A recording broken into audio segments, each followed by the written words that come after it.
Assalamualaikum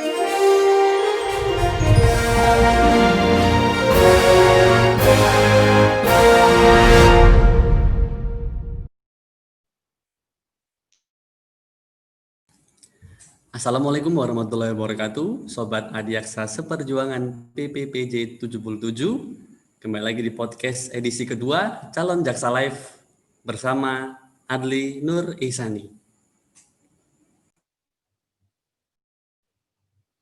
Halo, selamat malam Sobat Adiaksa PPPJ 77 di seluruh Nusantara.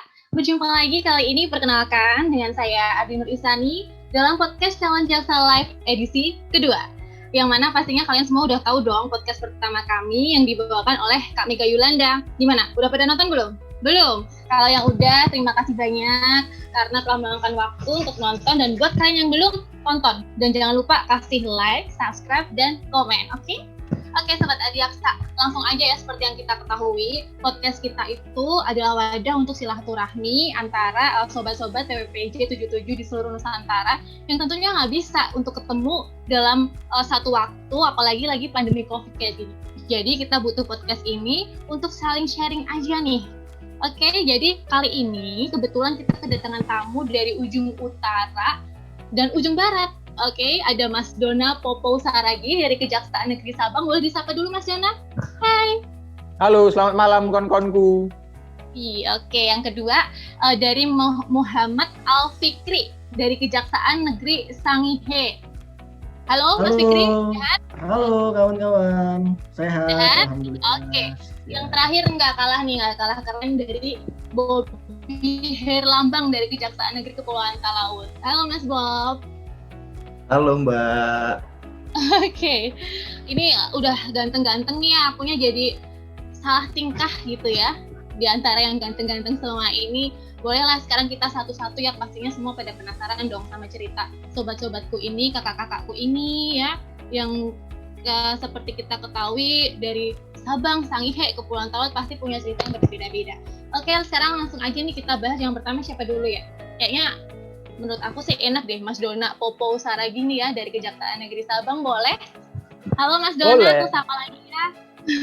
Halo. Halo. Kita tuh baru pertama kali ketemu ya Mas ya? Di sini, di Zoom. Iya. Kita belum kenal, iya kan? Ya. Oke, sekarang anggap aja aku mewakili teman-teman yang lain pengen kenal sama Mas Dona. Dona. Sampai salah loh, sorry ya. Sekarang coba deh Mas Dona perkenalin diri deh ke orang-orang yang nanti nonton podcast kita.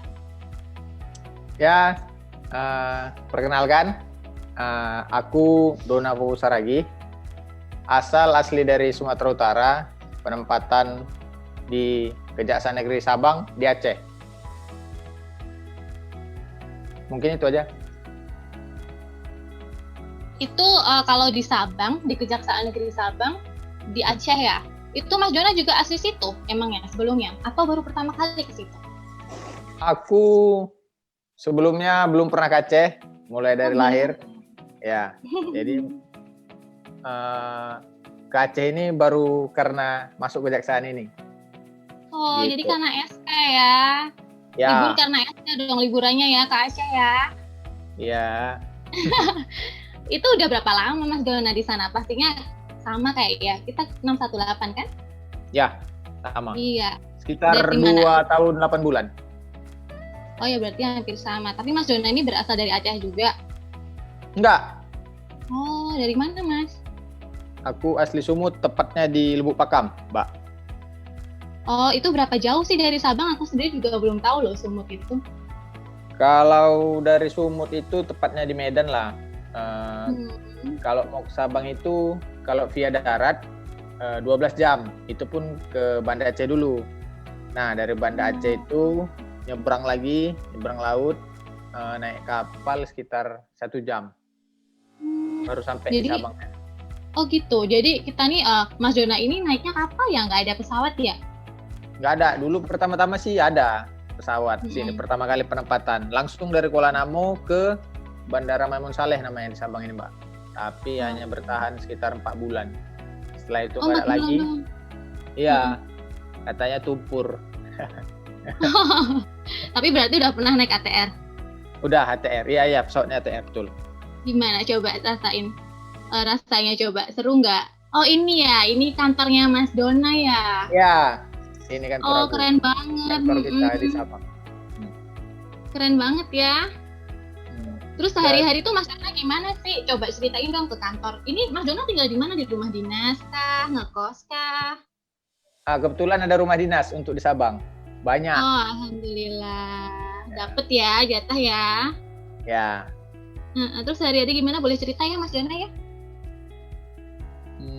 Hari-hari sih di kantor kalau sidang bantu jaksa kan, persiapan sidang.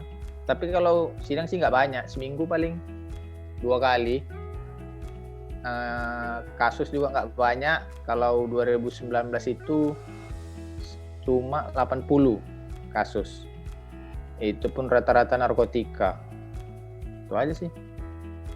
Ya seperti biasa, jemput tahanan, pulangkan tahanan, menyiapkan administrasi. Khususnya Pidum sih. Aku kan ditempatkan di Pidum. Ya. Seru banget ya. Oke. Terus kalau sehari-hari di sana gimana sih di Sabang? Mas Dona ini masih sendiri apa udah berkeluarga nih ngomong-ngomong? Aku masih sendiri. Oh masih sendiri. Jadi sendirian dong di Sabang?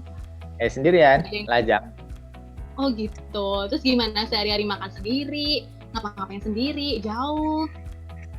Ya sakitnya kalau sendiri itu makan sendiri, kemana-mana sendiri. Kalau di kantor itu saya enak banyak kawan, tapi ketika ya udah pulang kantor gitu baru merasa sendirinya. Itu aja sih.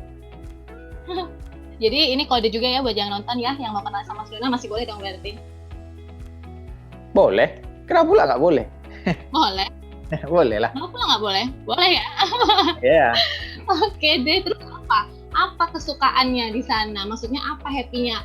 Aduh, alhamdulillah nih penempatan Sabang tuh apa yang bikin Mas Dona bersyukur gitu di sana?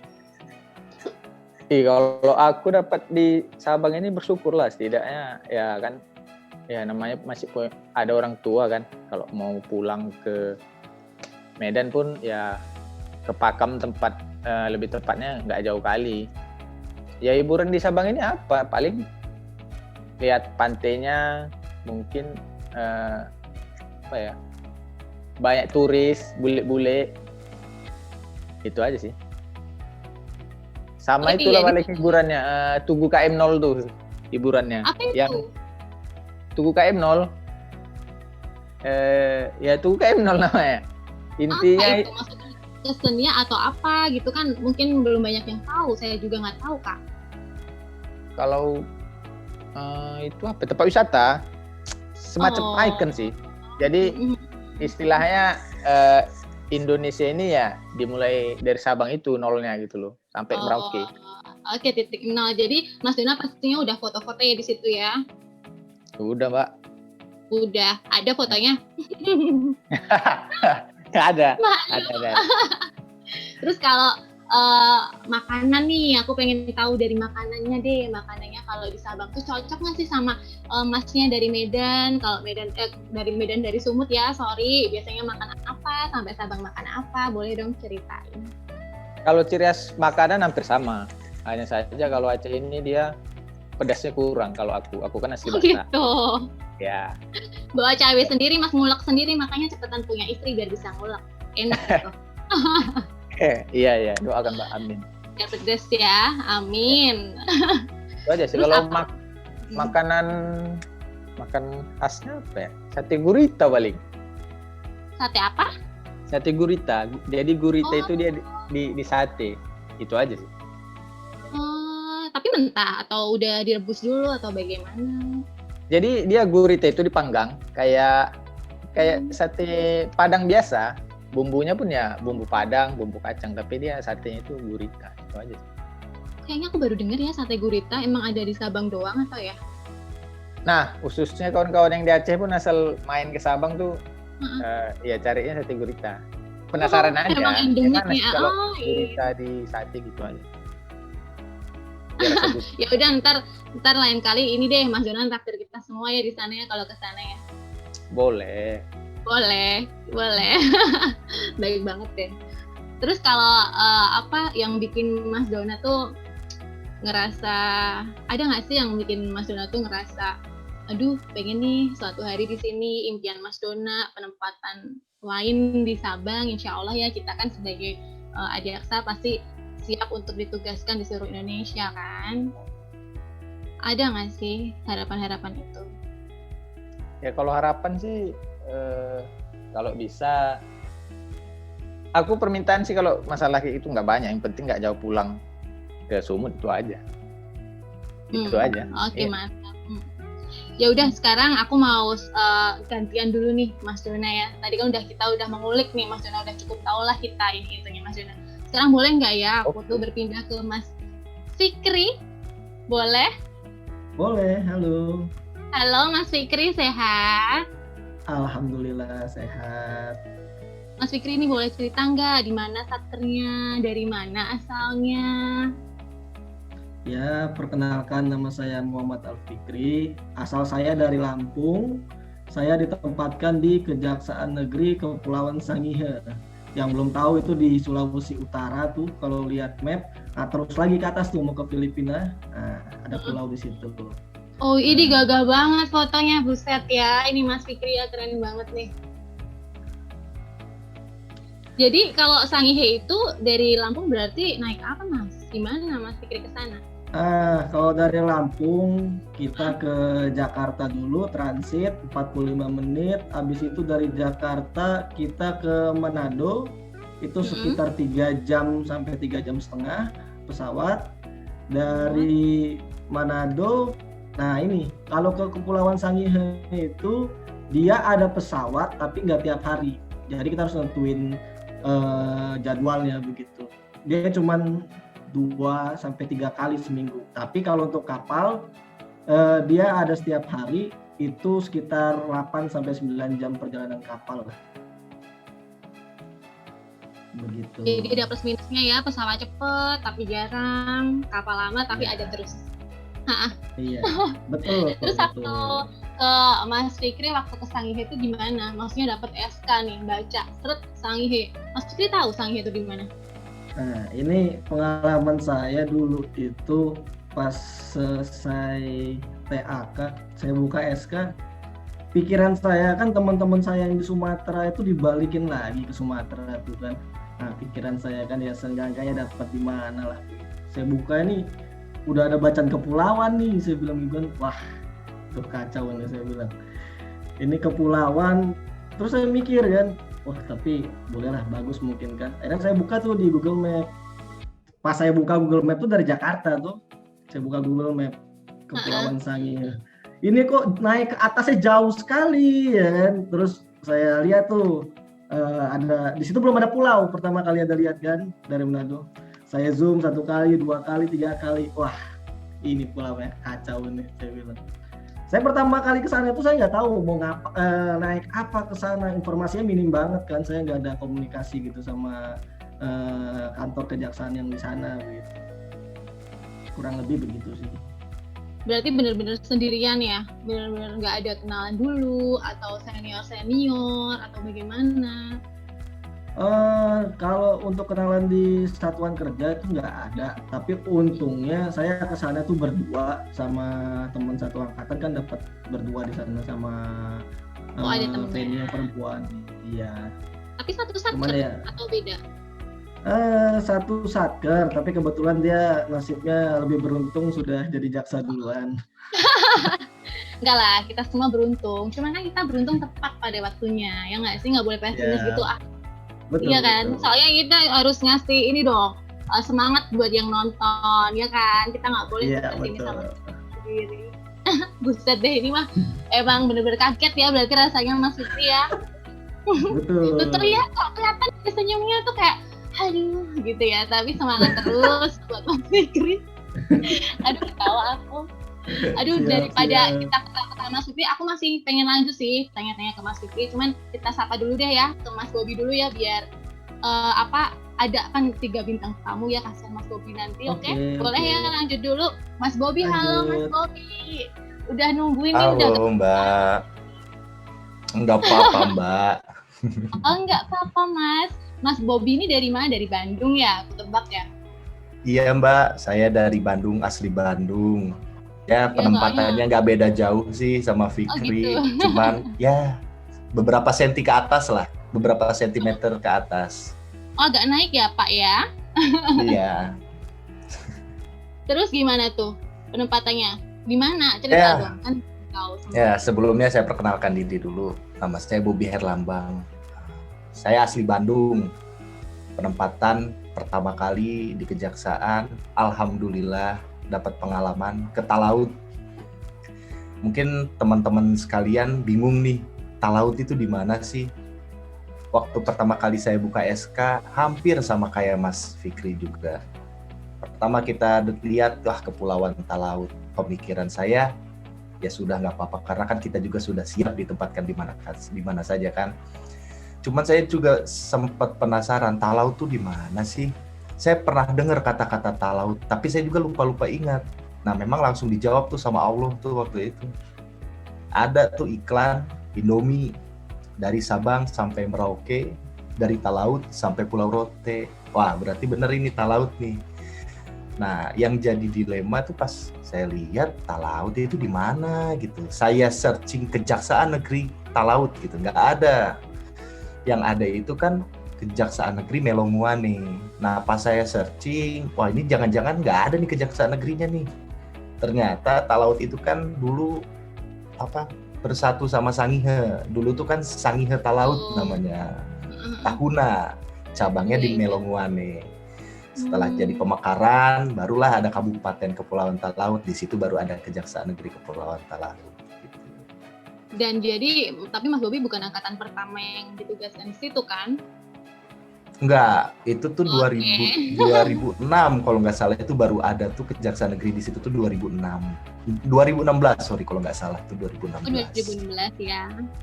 Kalau nggak salah ya. Terus Mas Bobi 2006 tuh atau 2016 gitu saya juga lupa itu. Oke deh, it's okay. Terus Mas Bobi tuh dari Bandung ke Talaut itu gimana? Maksudnya perjalanannya, boleh nggak cerita? Terus suka dukanya Boleh, pas boleh, pertama kali? boleh. Mau Jadi tahu nih. kalau perjalanan saya itu kemarin ya sekitar 4 minggu lah saya itu perjalanan ke Talaut. Soalnya saya tuh jalan kaki itu dari Bandung, aduh, sampai ke Talaut itu tuh jauh sekali. Kalau misalnya mbaknya lihat di maps itu sama tuh kayak Fikri tuh. Di zoom sekali nggak kelihatan, di zoom 2 Jadi kali harus nggak kelihatan. berkali-kali. Oh, Harus berkali-kali. Nah kalau misalnya ini ya ya, handphonenya. digedein aja terus digedein sampai kelihatan tuh pentolan Talaut tuh. Mungkin kalau misalnya masyarakat nih teman-teman yang nonton video ini mungkin lebih familiar dengan kata-kata Miangas. Nah, Miangas itu adanya di Talaut. Jadi Miangas itu salah satu pulau di Kabupaten Kepulauan Talaut. Di situ kan ada 7 pulau besar tuh. Nah, salah satu pulaunya paling utara itu Miangas. Perjalanan kalau misalnya perjalanan benerannya sih kalau ke Talaut 5 jam lah, 5 jam naik pesawat. Dia dari Jakarta Manadonya 3,5 jam, Manado Talaut 1 jam gitu. Ini ya, ini bandar udaranya ya Mas ya? Ya, enggak, kalau itu Miangas. Jadi Kabupaten Kepulauan Talaut itu punya 2 bandara. Oh gitu. Yang satu di Talaut, yang satu di Miangas gitu. Karena kan kebetulan presiden kita saat ini memang sangat concern sama wilayah utara, jadi dia buat bandar udara di paling utara Indonesia gitu. Ya kalau misalnya mbaknya datang nih ke Miangas, 2/3 pulaunya itu bandara mbak, sepertiganya itu ya hutan gitu mbak. Oh gitu ya, jadi mah gede banget ya bandaranya pasti ya? Bukan bandaranya yang gede mbak, pulaunya yang kecil. Bisa aja nih Mas Bobi ya. Terus kalau di situ pesawatnya ATR atau komersil? Di situ pesawat ATR juga mbak. Cuman bisa ATR karena memang landway-nya tuh kan pendek ya, jadi nggak bisa pesawat besar tuh nggak bisa. Kecuali yang di Miangas itu agak besar dia, cuman bisa pesawat tentara itu, cuman bisa pesawat tentara, dia nggak bisa Boeing tuh nggak bisa. Oh, tapi happy ya di sana ya? Oh happy. Berkat kejaksaan saya itu bisa keliling, maksudnya bisa sampai utara. Belum tentu saya bisa jalan-jalan ke paling utara gitu loh. Aku senang banget sama semangatnya yang ada di Mas Bobi. Kalau mbak lihat di situ mbak, pantainya itu masih jauh lebih bagus daripada Bali, daripada Lombok itu jauh. Masih bening banget itu. Gitu. Pasti ini anak pantai banget ya Mas Bobi ini. Anak gunung, Mbak, kan Bandung. Cuman jadi jatuh cinta sama pantai sejak di Talaut gitu. Oh, masuk sih, masuk. Ya. Terus kalau Mas Bobi, ini di mana nih Mas? Lagi ngapain nih? Ini tuh di Miangas. Nah, ini nih yang lucu nih. Di foto ini tuh indah banget ya lautnya ya. ya. Di foto ini tuh saya tuh ya percaya nggak percaya Mbak, saya 2 minggu baru di Talaut. Pimpinan waktu itu langsung nunjuk saya temenin beliau waktu ada kunjungan dari Panglima TNI di Miangas. Seumur hidup Mbak, seumur hidup saya nggak pernah naik kapal laut Mbak. Saya nggak pernah naik kapal laut. Mabuk dong, Dan mabuk laut. Mabuk Mbak, mabuk laut saya. Dan perjalanan dari Talaut ke Miangas itu 14 jam naik kapal laut Mbak. Saya nggak bisa tidur. Saya tuh cuma ngobrol sama kapten di atas tuh, nama nakoda. Selama 12 jam PP. Itu baru 2 minggu ditempatkan di Talaut itu Mbak. Udah diajak ke Miangas. Aduh saya pikir. Dan dulu tuh kan belum jadwal pesawat itu kan belum ada, maksudnya belum stabil gitu. Kadang sebulan sekali, kadang 2 minggu sekali. Jadi memang transportasi hanya laut lah yang diandalkan gitu Mbak. Terus kalau yang dulu aja kondisi masih oke-oke aja tapi pesawat belum stabil, kalau sekarang gimana nih lagi pandemi gini? Bukannya tambah nggak stabil lagi? Lebih nggak stabil Mbak. Jadi ya memang kasihan juga sih teman-teman, karena kan di situ juga ada junior kita juga kan. Di situ tuh mereka memang jadi kayak ke karantina, nggak bisa kemana-mana karena memang transportasi kita sangat bergantung sama transportasi laut. Nah transportasi udaranya itu udah nggak bisa diandalkan karena memang ya kadang seminggu sekali, kadang 2 minggu sekali. Ya itu kan tergantung, mungkin karena pandemi ini kan. Ya kita hanya bergantung dari ini aja, dari transportasi laut. Gitu Mbak. Terus kalau dari tadi yang Mas Bobi ceritain kerja kerasnya gitu ya, sekarang happy-nya apa di sana? Oh happy Mbak, kebetulan kita berada di lingkungan yang memang memberikan kita pengalaman yang baik, ilmu yang baik. Jadi kalau misalnya di Talaut itu ya namanya di tempat kerja, saya yakin teman-teman yang nonton juga yang sama-sama orang kejaksaan pasti ngerasain ada plus minusnya lah di situ. Tapi kan kita melihat itu sebagai suatu motivasi untuk kita kerja gitu. Kalau di Talaut banyak orang bilang, wah jauh dari peradaban lah. Tapi kalau kitanya enjoy, kitanya nikmatin proses itu, sebetulnya itu nggak jadi masalah. Dan kebetulan saya pun berada di lingkungan yang teman-temannya sangat support, sangat mendukung. Jadi ya kita enjoy kerja di sana gitu loh.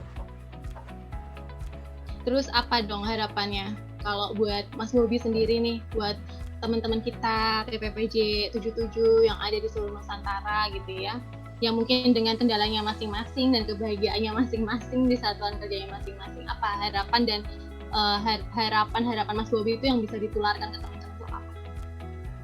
Ya pastinya kita sebagai adiaksa yang muda, calon-calon pimpinan kejaksaan nanti bisa memberikan semangat kepada adik-adik junior, makan yang masih SD, SMP, SMA yang masih nonton ini, yang pengen jadi jaksa. Jaksa itu luar biasa gitu loh. Belum tentu misalnya kalian kerja di mana bisa jalan-jalan keliling Indonesia. Bahkan kalau jadi jaksa bukan cuma di Indonesia, bisa keliling ke luar negeri. Aduh, itu mah enak gitu.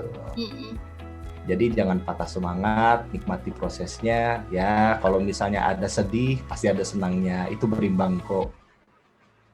Worth it gitu loh, worth it. Terus apa nih harapan untuk Mas Bobi sendiri? Untuk diri Mas Bobi sendiri, harapannya? Harapan apa ini Mbak? Ya tergantung, terserah Mas Bobi. Ini mah bebas, mau harapan dalam karir. Jodoh ini Mas Bobi masih sendiri juga, kayak Mas Dona tadi? Iya dong. Enggak lah. Oke, saya udah ada calon sih, udah ada calon. Tapi masih sendiri ya, belum menikah ya? Belum nikah, cuman calon. Ya doain aja lah, mudah-mudahan pandemi ini cepat berakhir, terus saya bisa nikah secepatnya. Rencananya mau nikah pas pandemi. Takutnya keburu ditinggal. Enggak lah. Udah berapa tahun ini nggak pulang ke Bandung. Kalau tinggalin Mas Bobi rugi banget sih, aku jamin rugi banget lah. Dengan keteguhan dan kerja keras Mas Bobi itu udah Insya Allah nanti jadi Amin. family man ya, amin. Amin. Oke, sekarang thank you banget Mas Bobby. Kita mau berpindah ke Mas Alfikri dulu, boleh? Halo, Mas Fikri, masih ada? Halo, Apa udah tidur? masih dong. Iya, oke sekarang nih tadi kan udah cerita tentang kagetnya nih ya, kagetnya terima SK, terus dapat satker di situ. Terus apa nih kendala di satker? Apa dari bahasa atau bagaimana? Sebenarnya sih kalau di satuan kerja, kalau masalah kendala ya dinikmatin aja sih. Cuman memang ada beberapa pengalaman yang, karena kan gini Mbak, di Kepulauan Sangihe itu kan dia terdiri dari hampir 90 pulau cakupan wilayahnya. Jadi paling kalau saya di 2018 awal saya masuk di Intel, saya baru masuk di Pitsus di 2019. Nah itu ketika saya di Intel itu kan dulu masih ada namanya TP4D dan segala macam. Itu memang kita kesulitan untuk mengakses di tempat-tempat tertentu, karena saya pernah tuh punya pengalaman begini. Saya ngelit itu pas zamannya Pitsus, itu ngelit di pulau, ada pulau Halama namanya di situ, salah satu pulau. Di situ dermaganya tidak bisa kapal besar masuk, jadi kita pakai kapal pambut kecil begitu. Pambut kecil, kita sambar kapal besar di tengah laut begitu. Jadi kita naik memang pakai tali begitu kan. Dan pada saat itu saya nggak tahu gimana ceritanya, itu yang bawa kapal setelah kita selesai ngelit di sana kayaknya habis minum, dan pas hampir dekat dengan kapal besar itu memang ditabrak sama dia, itu kebalik kapalnya. Untung saya bisa berenang. Beneran Mas Fikri tuh jatuh ke laut? Iya betul, semua sampai kasih saya semua. Cuma memang itu Medan, masalah Medan sih lebih. Iya sih, tapi ngeri banget sih itu Mas Fikri, beneran deh. Iya, apalagi ya itu salah satunya. Kemudian untuk makanan itu memang kita kan alhamdulillah saya Muslim. Di sana saya sebagai minoritas gitu loh. Di sana itu makanannya jangan berharap banyak variasi gitu loh. Di sana paling mentok ya makan ikan terus tiap hari. Terus untuk nyari daging itu sulit setengah mati, dan kebanyakan itu non halal begitu makanan. Jadi ya dinikmatin aja. Iya ya, tapi so far ya udah bisa bedain ya yang mana yang halal dan yang mana. Loh, aku tanya loh, ini kan saya tanya, Anda menjawab, ya kan? Cuman saya pernah sekali tuh, saya juga baru tahu sih di sana. Jadi di satu ketika saya itu masuk, diajakin teman saya yang orang sana itu ke acara sejenis pernikahan begitu. Saya juga baru tahu, ya. Jadi ya saya baru tahu begini. Nah saya kan sampai ya otomatis kita kan wah masuk salam-salam makan, biasa kan begitu kan. Apalagi Kak Fikri nih ya, aku tahu nih pasti ngincer ya, kalau makanan tuh pasti antri paling depan gitu kan. Nah jadi saya baru tahu begini, ternyata di Sangihe atau ya di Sulut ini tempat makannya Muslim dengan non-Muslim itu dipisah ruangannya. Oh gitu. Iya, kebetulan teman saya kan non-Muslim. Jadi ya saya kan nggak tahu kan, saya ikut-ikut aja gitu kan. Ya udah saya masuk di ruangan pertama. Saya lihat, wih enak-enak nih, saya bilang. Cuma kok, udah saya cicip dong, saya makan gitu kan. Kok ini rasa dagingnya kayak baru pertama sekali saya makan. Waduh, oke. Akhirnya sudah dikasih tahu. Ketidakberesan ya. Iya, akhirnya dikasih tahu ya sudah lah. Ya sudah lah, mau gimana lagi, orang ketelan juga ya. Ini nambah betul. Ya. Betul. Enggak. Aduh, cukup sekali aja. Oh, cukup sekali. Tapi kalau gila ya udah. Oh iya. Jadi kurang lebihnya begitu sih. Kalau apa namanya tadi kendala-kendalanya udah nih, terus happy-nya di penempatan tuh apa happy-nya di sana? Nah, kalau masalah happy itu yang pertama ya untungnya saya di sana itu ya hampir sama kayak Mas Bobby, saya ada di lingkungan yang memang kekeluargaannya luar biasa. bagus gitu loh. Karena kan kita juga di sana sendiri, kita nggak tahu siapa-siapa. Untungnya teman-teman di Sangihe itu, di kantor Kejaksaan Negeri Kepulauan Sangihe itu ikut merangkul. Itu salah satunya sih, itu sukanya. Dan kemudian juga memang kalau mau ngomongin sukanya mungkin hampir sedikit sih, cuman ya dari sedikit itu ya kalau kita bersyukur ya memang ya sudah semua jadi suka gitu. Jadi ya dinikmatin aja, enjoy gitu. Iya, karena kita tuh nggak bisa milih keadaan gitu ya, situasinya. Betul. Ini tuh resiko yang harus kita tanggung gitu ya, istilahnya. Iya, betul. Terus kalau harapan Mas Fikri sama terhadap teman-teman PPPJ kita ini apa? Yang sedang pendidikan atau boleh harapan? Bebas, boleh yang udah pendidikan, biar gimana, yang belum juga biar apa gitu, boleh bebas. Harapan saya sih kalau buat teman-teman yang lagi pendidikan, nanti ketika sudah lulus dapat SK dimanapun itu dinikmatin aja. Ada kok artinya di satu tempat itu pasti kita menemukan sesuatu hal yang itu bikin kita wah asik nih di sini gitu. Walaupun ya kalau kelihatannya kan lu jauh dari sini, lu jauh dari sana. Nah, untuk teman-teman yang belum PPJ ataupun baru mau masuk kejaksaan, jangan pernah takut mau ditaruh dimanapun ya, karena namanya kita di kejaksaan itu bakal selalu cukup deh. Kita mau apapun itu bakal cukup terus gitu. Begitu Ibu ini. Oke, mantap banget sih. Aduh, thank you ya panggilannya, thank you Bang. Oke, kita balik ke Mas Dona nih ya. Halo Mas Dona. Ya Mbak, halo. Tadi kan kita udah nih nyimak nih ya keluh kesah dan rasanya nih jadi Mas Fikri dan Mas Bobby di Satker masing-masing, dan kita juga tadi di awal udah nyimak kan gimana rasanya jadi Mas Dona di Sabang. Nah sekarang tuh buat Mas Dona, Mas Fikri, Mas Bobby, saya mau denger nih beberapa kata-kata ya, satu kalimat kayak 2 kalimat tentang pesan-pesan boleh, tentang nasihat boleh, motivasi boleh buat teman-teman yang bakalan nonton podcast ini. Oke, persilakan dari Mas Dona dulu deh. Kalau dari aku sih, untuk kita yang lagi PPJ, yang 400 orang itu tetap semangat, tetap jaga kekompakan, kemudian kemanapun nanti ditempatkan setelah PPJ ini, jangan takut, dimanapun Tuhan pasti berkati, itu aja sih. Terus pahami aturan, kuasai data, jaga integritas. Itu aja sih Mbak. Mantap. Oke, sekarang Mas Fikri boleh dengar statementnya?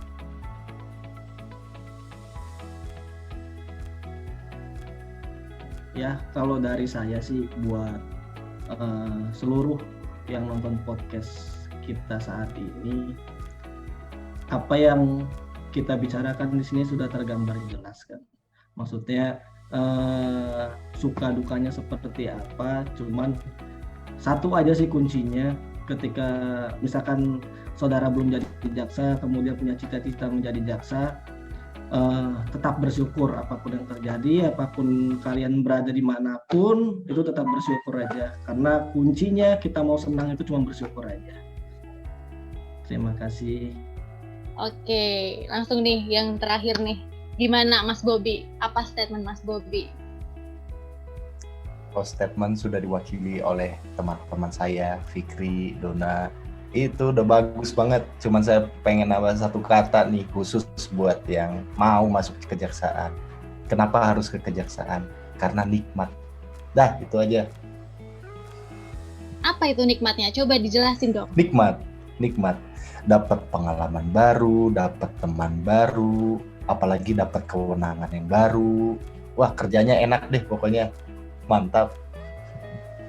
Kayak TikTok ya. Mantap. Oke teman-teman, thank you banget nih ya buat Mas Dona, Mas Fikri, Mas Bobby. Terima kasih banget. Pokoknya obrolan ini tuh benar-benar intisarinya itu ya bermanfaat banget buat kami yang berada di seluruh Nusantara ya. Semoga bisa dijadikan motivasi yang pada intinya sama sih, kita dengan kendala kita masing-masing pasti ada hal-hal yang menyenangkan ya, walaupun 1-2 tetap harus disyukuri biar merasa menyenangkan. Dan buat kalian ya yang sedang PPPJ ya, kalau boleh saya rangkum tadi pesan-pesan dari kakak-kakak kita ini, tetap semangat, tetap fokus, dan insya Allah nanti kita mendapatkan, pastilah suatu hari itu kita akan ditempatkan di tempat sesuai keinginan kita gitu ya.